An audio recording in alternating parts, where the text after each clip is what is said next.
Ito na naman patungkol sa principal. Sabi, Sir Bong, bakit po itong principal namin ang sabi, lahat daw ng mga bata, kahit matalino, no, kahit mga fast learners, ay isama. Mali. Kasi sa Republic Act 12028, di ba?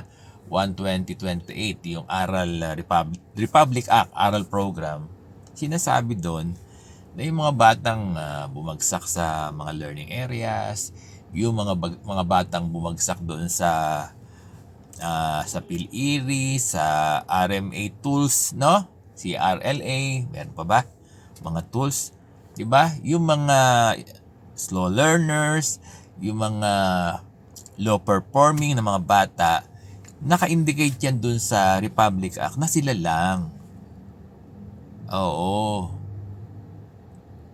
As far as aral is concerned, para lang doon sa mga batang binabanggit natin. Hindi ito para sa mga fast learners. Kung ang babasihan natin yung Republic Act 12028. Ngayon, Sir Bong, paano po yung mga fast learners?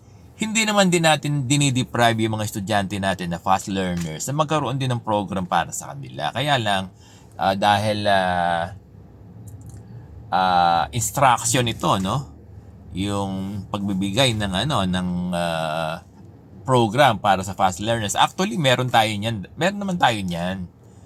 Ngayon, pwede naman mag-design yung school para naman sa mga fast learners. Pero itong aral, itong Republic Act, kung babasahin nyo, pagkakaunawa ko ay para lang ito dun sa mga binabanggit natin ng mga bata. Lalo ngayon, halos yung mga teacher nga umaayaw, umaangal, di ba?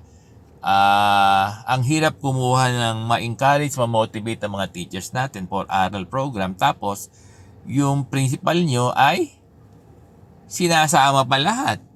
Paano kung wala namang magtuturo? Di ba? Dapat yun na lang kung ano yung mga focus students natin, focus pupils. Yun na lang muna ang i-conduct for aral. Di ba? Kung magkakaroon kayo ng ibang program para sa mga fast learners, walang problema, maganda yon. Kaya lang not in the aral.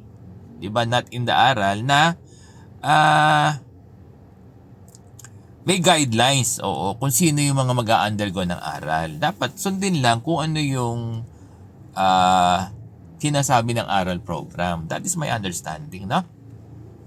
Kaya lang baka mamaya may ibang thoughts ang principal nyo. Hindi ko alam, no? Baka mamaya may ibang interpretation siya tungkol sa aral. Na-slow ako, no? Pero basahin nyo, i-revisit nyo yung Aral Republic Act. Ang sinasabi doon sa pagkakaunawa ko ay yung mga below performing lang na bata. Not the fast learners, no?